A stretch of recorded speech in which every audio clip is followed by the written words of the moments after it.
Meu irmão, só dá uma ligada nesse mundo aqui. Centenas de árvores, castelos gigantes,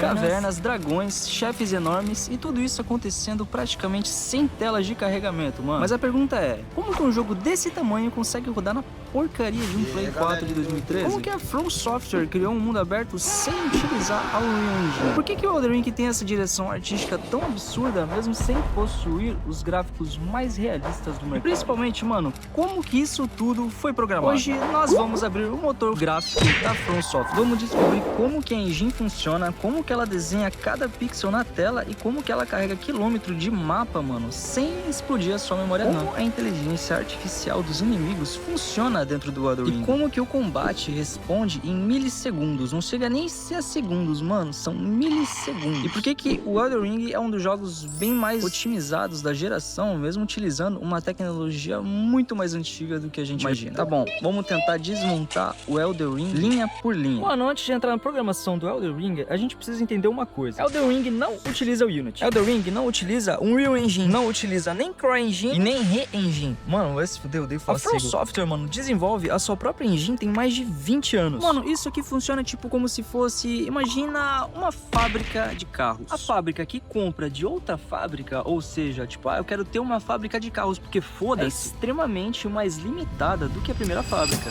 que é a fábrica que se ergueu do zero. A engine, mano, funciona da mesma maneira. Se uma empresa pega uma engine pra começar a fazer do zero, criar do zero e levantar ela desde do nada, eles vão passar por merdas e eles vão ter que ficar refazendo a porra da engine, eles vão ter que ficar desenvolvendo. Agora o cara que vai lá e compra a parada pronta, tipo, só comprou a porra da engine. Então mesmo que demore o tempo que for, mano, a primeira engine sempre vai ser superior, porque ela teve mais tempo de ser construída ao decorrer dos anos. E aqui no ano de 2008, a gente tem o nascimento da nossa engine. Mano, desde Demon's Souls, ou seja, desde o ano de 2009, a empresa evolui e desenvolve o próprio motor interno dentro do jogo. Um motor tão fechado, mano, que nem a Sony e nem a própria From Software divulgou o nome dele. Porém, ele foi apelidado por um nome pela própria comunidade de Elden Ring. A comunidade, mano, apelidou esse motor de Dantelion, apelido tirado de streaks que foram encontradas dentro de arquivos executáveis dentro do próprio jogo, ou seja, a comunidade, ela fuçou o jogo e achou essa porcaria desse nome em arquivos executáveis. E é assim que a gente conheceu o Dantelion, compreendido e renomeado novamente pela comunidade de Elden Ring. Mas enfim, o importante aqui não é o nome dele, é a lógica desse motor. Em vez de começar do zero em cada jogo, a From Software basicamente vai só empilhando jogos em cima desse motor gráfico. Ou seja, ela pega aquele motor anterior e empilha para o novo jogo. Eles basicamente utilizam a mesma base para fazer o novo jogo. Ou seja, logicamente, por fim das contas, existe uma linhagem de código a cada jogo que a From Software vai lançando. Como o primeiro sendo Demon's Souls lá no ano de 2009, o Dark Souls lá em 2011, o Dark Souls 2 em 2014, o Bloodborne no ano de 2015, o Dark Souls 3 no ano de 2016, o Sekiro no ano de 2019 e por fim o Elden Ring no ano de 2022. E cada jogo desses aqui, mano, herdam sistemas inteiros. Por exemplo, um sistema de física, um sistema de colisão, um sistema de animação e também herda um sistema de renderização dos jogos anteriores, ou seja, dos seus avós. E é por isso que quando você joga Dark Souls, mano, você sente uma familiaridade direta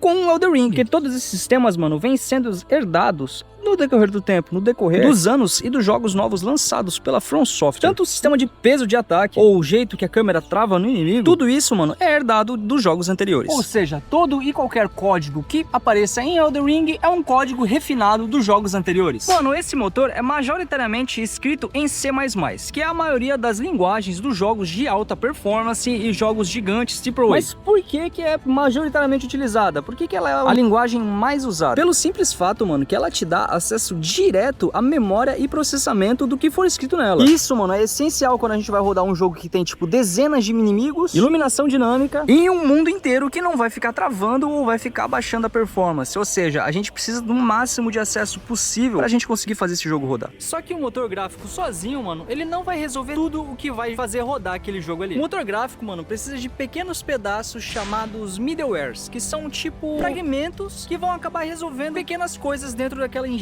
Ou seja, são pequenos softwares prontos que vão resolver cada ponto e vão resolver cada coisinha, sem que aquela engine precisa resolver tudo sozinha, sem que os programadores precisam criar aquele jogo do zero e resolver tudo os BO sozinho, não. Para isso que existe o middleware. Por exemplo, o Avoc é um middleware. E já que estamos falando do Avoc, mano, vamos pegar ele como exemplo principal. O Avoc, ele é um motor licenciado que vai simular a física dentro do jogo, ou seja, ele é um motor licenciado dentro de uma engine da From Software. Ele é basicamente utilizado para fazer a simulação de corpos e o ragdoll dentro do jogo. Ah, mas o que é o ragdoll? Tá ligado quando o boneco voa, quando você dá uma pancada nele, o boneco vai lá pra casa do caralho? Ou tá ligado aquela física de destruição muito foda que tem dentro do jogo? Mano, isso tudo é o ragdoll. A From Software, mano, também utiliza sistemas de biblioteca de terceiros, ou seja, são softwares terceiros para rodar seus sons e suas músicas dentro daquele software. A From Software, mano, também tem o Bing Video, que é basicamente um software que vai reproduzir vídeos dentro daquele jogo, ou seja, as cutscenes. As cutscenes são 100% responsabilidade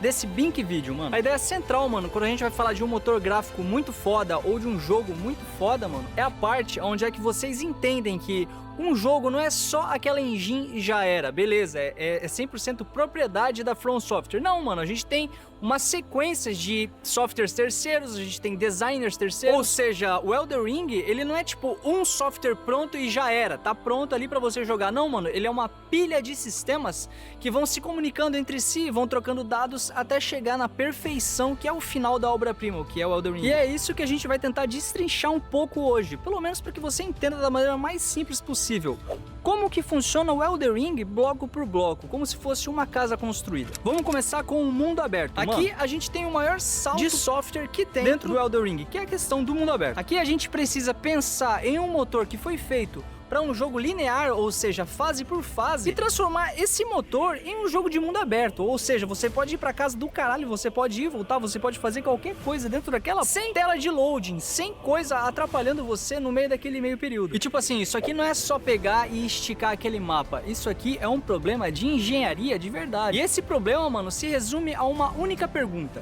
como que você transforma um mundo gigante, como é que você roda esse mundo gigante, como é que você renderiza esse mundo gigante em softwares ultra mega limitados como um PC velho ou um PS4? Como é que tu faz isso dentro desses softwares? Hardwares, perdão. Como é que você roda esse jogo gigante dentro desses hardwares com a memória super, hiper, mega limitada, com a só memória RAM, mano, parecendo um velho com Alzheimer? Como é que tu faz isso? E a resposta, mano, tem nome técnico, que se chama streaming de mundo, ou world streaming. E como é que essa questão do world streaming funciona, mano? Olha só, na prática, aquele mundo dentro do Elden Ring não existe inteiro. Ele é dividido em regiões chamadas chunks, ou seja, o mapa ele é cortadinho nesses chunks. É como se o mapa fosse uma fatia de bolo grandão assim, ele tá meio que numa forma, e ele é totalmente cortadinho, da maneira que você for andando por aquele mapa, vai carregando os chunks abaixo de você. Só que quando a gente fala em chunks, a gente não tá falando só no bloco de terreno que você tá passando por cima. A gente tá falando de floresta, a gente tá falando dos inimigos que tem naquele chunk, a gente tá falando de pedras, de mobs, tudo o que tiver naquele espaço de terreno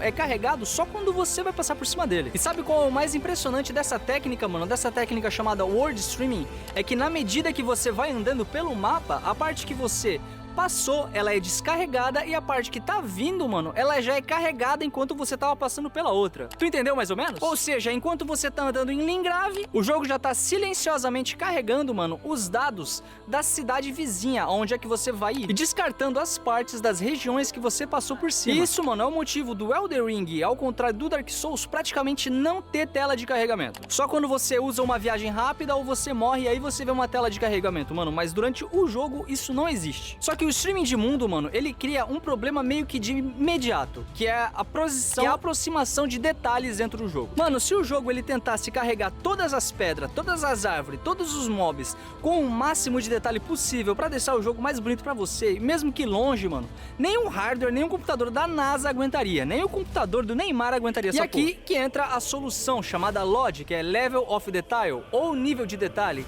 que foi implementada na maioria dos jogos de sucesso, como GTA San Andreas, GTA V, Zelda e tantos outros sucessos. E como é que funciona esse LOD? Mano, basicamente, quanto mais longe o objeto tá da tela, menos detalhes ele tem. Menos detalhes o modelo 3D precisa ter, porque você não vai ver aquele objeto com 100% de clareza. Por exemplo, uma montanha no horizonte dentro do Elden Ring, mano, pode ser um objeto extremamente simples, só que você tá vendo ela toda bonitona por cima, porque meio que colocaram uma colagem por cima daquela imagem. É literalmente só um bloco geométrico com uma textura por cima pra deixar bonitinha pra você ver. E conforme você se aproxima, mano, o motor ele vai trocando o nível de detalhe daquele objeto e vai deixando ela mais detalhada e mais bonita conforme a sua aproximação. Porém, todavia, mano, não há necessidade de tu pegar e ver aquele objeto com 100% de detalhe, já que você está vendo ele de longe. E é assim que vai funcionando. Progressivamente, enquanto você vai se aproximando de determinado objeto que está muito longe, o jogo vai trocando e ele vai ficando mais detalhado e vai ficando mais bonito conforme você se aproxima daquele objeto. Daí tu pega e soma isso à geração e organização do terreno. Mano, diferente de jogos totalmente procedurais seriam basicamente tipo No Man's Sky, que é meio que criado tudo aleatoriamente, foda-se. O terreno de Elden Ring, mano, foi esculpido manualmente por artistas e programadores, usando ferramentas internas de edição de altura, de construção de terreno e etc. Porém, mano, o motor ele precisa converter essa malha artística e bonitona, mano, em uma malha otimizada de colisão para quando você for passar por cima, você não for cair lá no meio do limbo. Ou seja, a gente precisa de dados para saber aonde é que exatamente você está caminhando dentro do mapa enquanto você caminha, para você não cair no limbo. E isso é recalculado e otimizado, mano, por ferramentas internas da própria From Software, ou seja, a própria From Software esculpiu manualmente os dados e o terreno do jogo. Os caras é foda pra caralho.